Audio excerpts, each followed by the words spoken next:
Hi everyone. Now we are going to discuss about the topic of photons and gravity. That means we are just going to discuss about the effect of gravity on astronomical radiations. In other words, it will be mentioned as gravitational redshift. Correct. Now we just going to analyze what is the exact relation between photons and the gravitational force of attraction of any planets. So according to second postulate of general theory of relativity states that there is no way for an observer in a closed laboratory to distinguish between the effects produced by a gravitational force or gravitational field and those produced by an acceleration of the laboratory. So what it means? It is the postulate to be known as principle of equivalence. So what is the meaning of these three lines?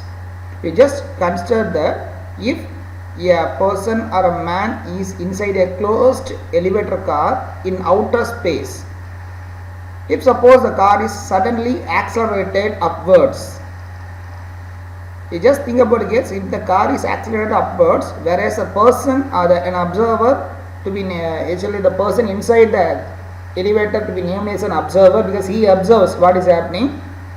So he cannot decide whether the gravitational force had pulled him downwards or the car had been accelerated upwards.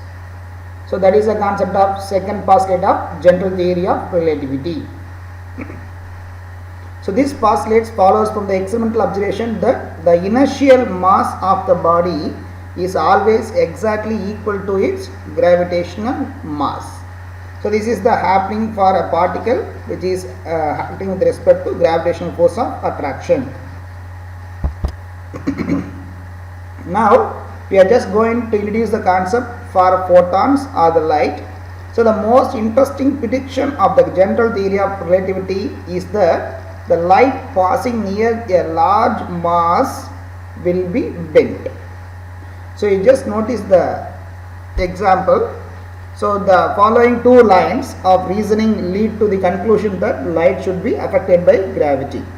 So the first one is the existence of momentum for a photon. So you all discussed about what about the energy E equal to h nu is the energy of the photon.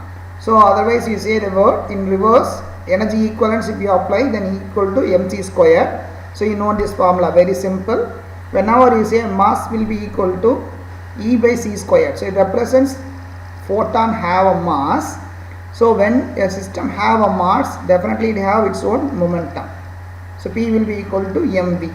So there is an existence of momentum for a photon which implies that it must have an effective mass m.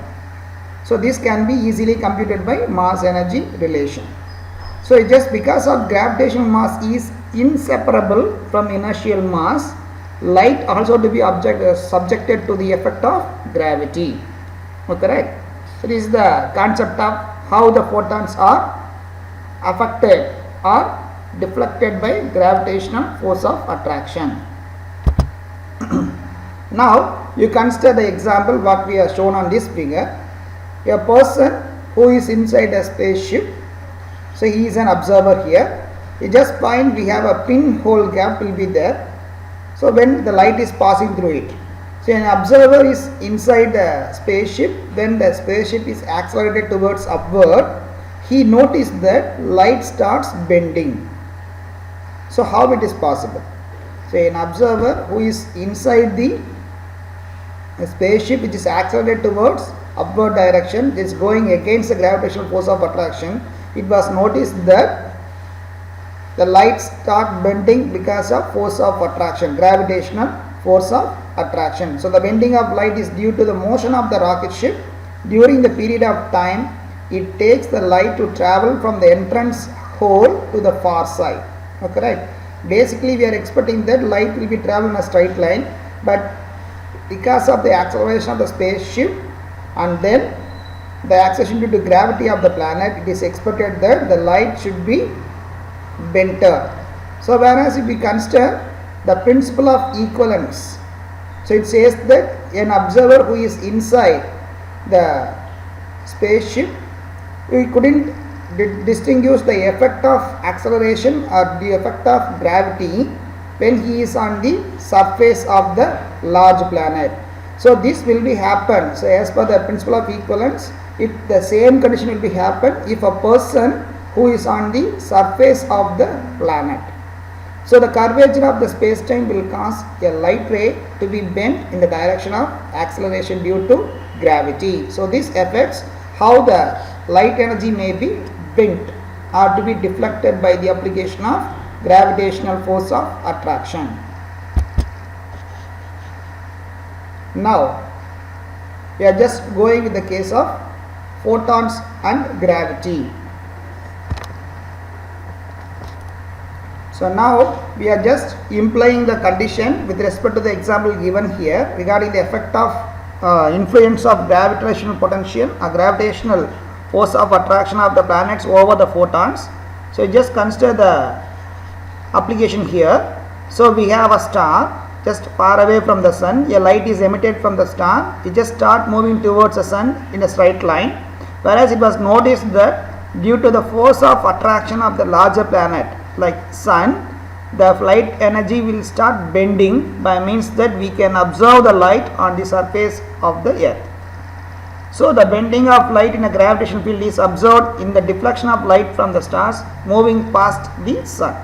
So just find S and S prime. So during solar eclipse, a star S near the sun appears to be displaced to S prime. So this is because of light from the star passing near the sun is bent in sun's gravitational field. So it is already explained by experimental also. During the experimental valuation of the observed deflection, it is almost equal to the theoretical value of around 1.75 seconds. The delay will be there. So thus the theoretical prediction of the bending of light rays in the gravitational field agrees with the observation. So the gravitational behavior of light can also be demonstrated in laboratory also. So now you consider a photon is falling through a height of h, and then what is happening of? So the photon gains energy of mgh. This is an example. So thus the gain of energy is manifested as increase in frequency from nu is the initial one to nu prime. So now you consider what about the final photon energy which is emitted with the height of h from the observer. Then you say it is initial photon energy plus increase in energy. So this is the final relation what you will got. So this result have been, just find h nu prime is the final photon energy, will be equal to h nu initial photon energy and then h nu by c squared into g into h. So it's a mgh. M represents h nu by c squared because it's representing mass of the photon. G is the gravitational pull or gravitational force of attraction of the planet, and h is the distance between the observer and the planet. So this equation has been practically or experimentally verified by Pond and Trebek in the year of 1960s using Mass-Balmer effect. So now we are going to the next topic of today's discussion. So it is gravitational redshift. So you just notice that the general theory of relativity predicts that the frequency of the spectral line due to an atomic transition will appear to be less if the light travels against the gravitational field before being measured by an observer at some distance from the source emitting the light. So what it says that, you just imagine if we have a planet here of mass m with radius r, this system, we say about a star, a system start emitting a wavelength. So it was noticed that whenever the light photons start moving against the gravitational force of attraction of the system like star, what is happening of the energy of the photon get decreased. So that is the way you say that, where you say energy is decreasing means frequency is decreasing. So frequency is decreasing represents wavelength will be increasing order. So you say in normal case VIB, VIB, GYOR, violet is the shorter wavelength with the higher energy, whereas red is the highest wavelength with the lowest energy. So that's why they say it is red shift. So red shift represents frequency is decreased, otherwise the wavelength will be increasing. So it going from blue to red. So that's why it is red shift. So the measured wavelength shift towards the red to be termed as gravitational redshift. So the redshift happening in the wavelength of the light emitted by any system due to its gravitational force of attraction to be named as gravitational redshift. So now we are just going to derive whatever the total energy of the system emitted by the star or a system with respect to the final energy. So just find if a photon having an initial frequency of nu emitted by the star and then mass will be equal to h nu by c square, we already known that. Then the potential energy of the photon on the surface of the star, because we are saying about just till end of the surface there is no rest is there, then whereas if it is come to the outer surface or surface of the star, then definitely they have down potential energy. So that will be given by, it is already derived as minus of g represents the gravitational force of attraction of the particular star, m is the mass of the star and small m represents mass of the photon divided by r is the radius of the star. So instead of the small m I can write h nu by c squared. So we had the final equation of potential energy V will be equal to minus of gm h nu divided by c squared into r. Now we say what about the kinetic energy of the photon? Definitely it is h nu. So the starting potential will be h nu. Then we have potential energy and kinetic energy is there. Then we can easily calculate the total energy of the photon is nothing but the addition of kinetic energy plus potential energy. So now you find the case, if I take h nu is common on both sides, I may get 1 minus gm by c squared into r. So what it means? So this equation represents that there is a chance of energy will be decreased due to the gravitational force of attraction and with respect to the size of the star. We just find c squared is a constant one, r is the radius. So you just notice that if we are having the larger planet with maximum mass with the decreasing of distance, definitely the energy will be more decreasing. So it leads to redshift. So keep a note on it. Definitely there is no more real change from blue to red. So it simply said that there is a small change of energy will be there. That's why it's very minute. So don't think about a star which is emitting blue color, you will get a red color at the surface of that. Definitely not. So the change of frequency is very less, but even though there is a change of frequency, we say it is a redshift. That's all.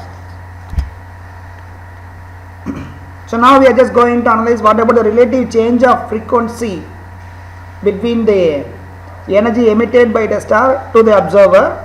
So just find a case when the photon arrives at the earth, it is beyond the star's gravitational field, but its total energy remains the same. So now you say that the photon energy is totally electromagnetic, hence it is entering into the earth. So nu prime be the frequency of the photon at the earth. So we say the final energy will be equal to E h nu prime. So we have this formula, h nu prime will be equal to h nu times of 1 minus gm by c squared r. So I just rewrite this equation as nu prime by nu will be equal to 1 minus gm by c squared into r. It's a very simple manipulation only. Now I am just going to derive what is the relative frequency change. He said relative frequency change will be equal to change of frequency to the original frequency here. So now you notice nu prime minus nu is the change of frequency divided by nu is the original frequency. If you rewrite this equation as 1 minus nu prime by nu, because I know the value of nu prime by nu as from this equation. So once I substitute it, I got the final equation. The rate of change of frequency or relative change of frequency of the light emitted by a star towards the surface of the earth will be equal to gm. G represents the gravitational force of attraction and m is the mass, c squared into r. So thus there is a redshift for the spectral lines of the light emitted by an atom is situated in a gravitational field when this light is observed in a gravitation free part of the space. So definitely we are expecting a redshift which is emitted by the system due to gravitational force of attraction. So now we are just going to imply that condition of gravitational redshift on explaining black hole. So you already known well what is a black hole. So we say a black hole is a larger mass system with maximum amount of force of attraction. So maximum gravitational force of attraction is there, and then we known well So any stars or any system getting closer with the black hole, it just observes. So the black hole simply observes the planet because of the highest force of attraction, and then the position of the black hole doesn't be analyzed or predicted because of there is no more chance of light rays are emitted by the stars or the systems inside the black hole. So you just find this, and prediction of the general theory of relativity just pointed out in 1939 by Oppenheimer and Singer, which says those says the possibilities of concept of black hole.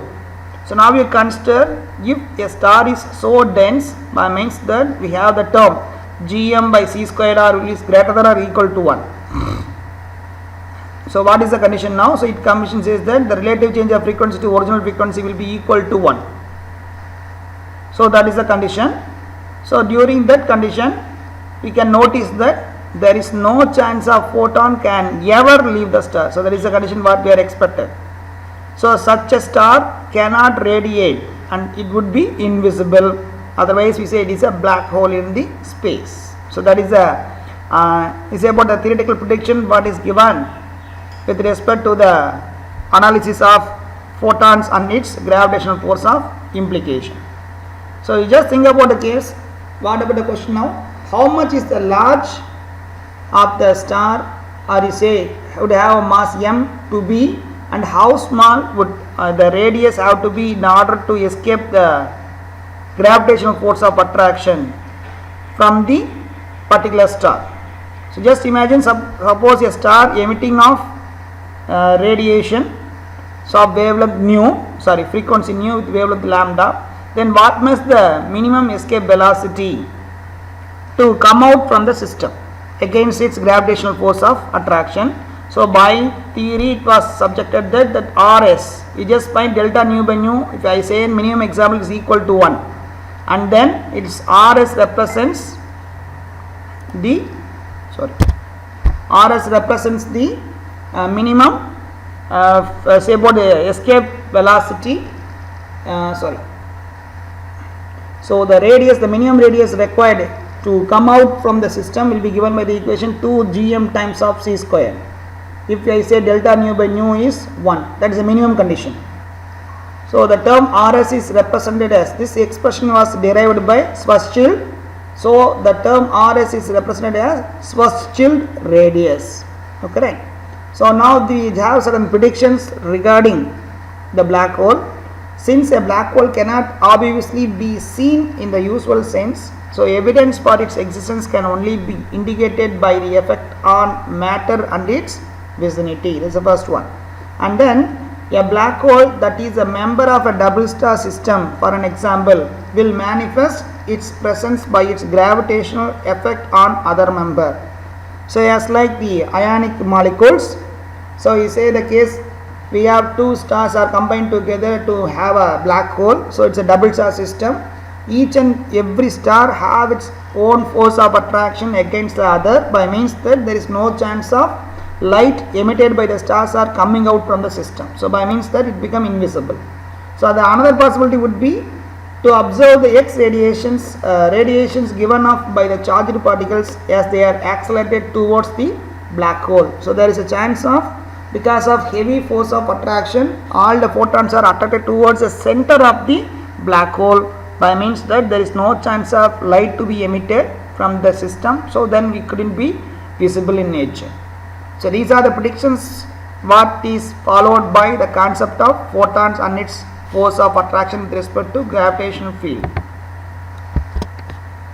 So now we are just going to explain why we are saying the rest mass of a photon is 0.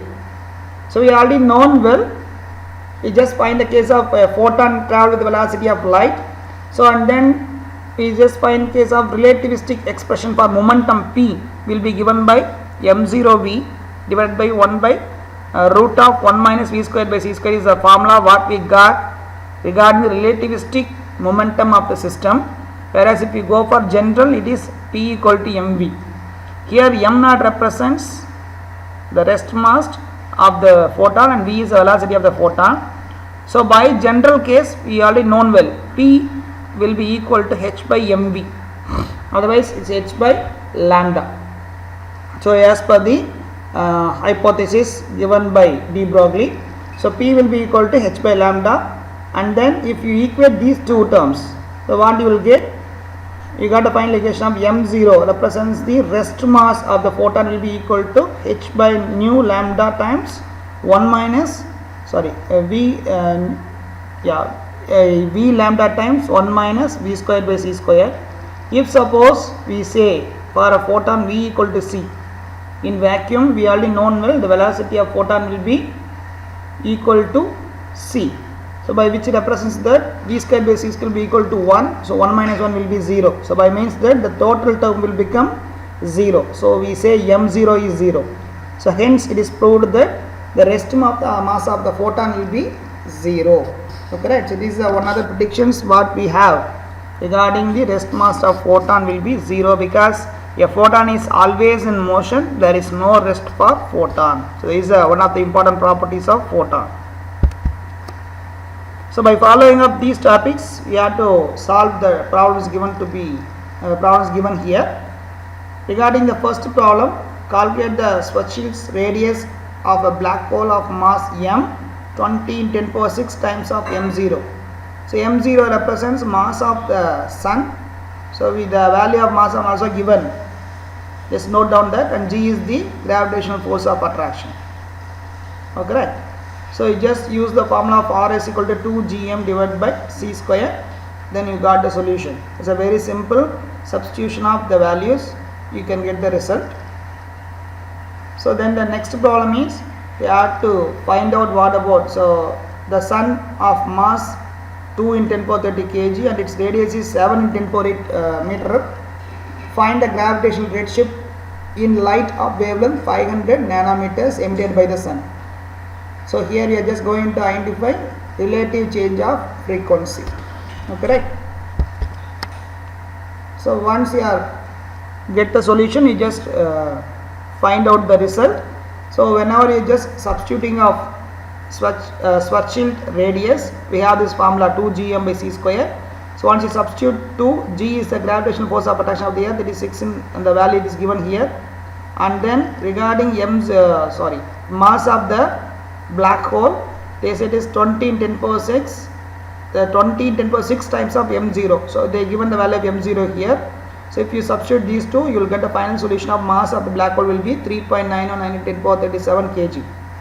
So once you substitute all these values, you got the final solution of the radius, Schwarzschild radius will be equal to 5.8 into 10 power 10 meter. So this is the Schwarzschild radius of the black hole with respect to the details given in the problem. So very simple problem, you can get the solution within 2 minutes of time. Whereas regarding the second problem, so we are just going to find out what about the gravitational redshift of light of wavelength 5 nanometers emitted by the sun with respect to the details given there. So we known well the formula for relative change of frequency will be delta nu by nu will be equal to gm by c square and r. So I just rewrite this equation as delta nu will be equal to nu into gm by c square and r. Now you find out delta of nu will be equal to c by lambda. That will be equal to here also the right hand term I just change nu as c by lambda, because I want to find out the change of wavelength, gravitational redshift in wavelength. So I am not going to find out the frequency. Instead of frequency, I just change this term as in wavelength. So you just find delta represent d. So c is a constant. So d by dx of 1 by lambda will be given by the term minus of 1 by lambda square into d lambda. So that is on left side, whereas right side remains same. I just remove the term negative because we are just going to find out whatever the change of frequency, that's all. It may not be as positive or negative, that's why I just put it as modulus of the change of wavelength, delta d lambda will be equal to, and so I cancel the velocity of light terms on both sides. Likewise I just change the value of lambda on right side, so by means that I will get the final solution of lambda times gm divided by c square, and r is the final equation to find out the change of wavelength of the light emitted by the sun with the particular values of G and M and R.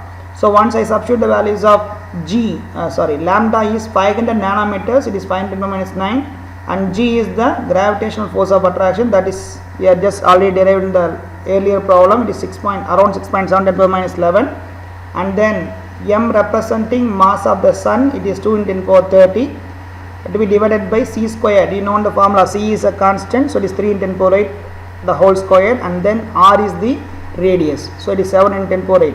Once you substitute all these values, you got the final solution of the change of wavelength will be equal to 1.06 in 10⁻12 meter. Correct? You just imagine if it is in 10⁻12, whereas I have to find out in suppose you say 5000, instead of 500 nanometers I can write as 5000 Armstrong unit. So in Armstrong unit you just notice that it is to be around 0.01 Armstrong unit is the difference. So keep a note on it. You will say for 5000 Armstrong unit, the difference of wavelength will be of around 0.01 Armstrong unit, not more than that with respect to the formula they given, with respect to the data they given. So correct. So it is another problem regarding the analysis of gravitational redshift with respect to the details given by the any it's about astronomical systems. I think you understand this topic well. We will meet you soon with the next topic. Thank you.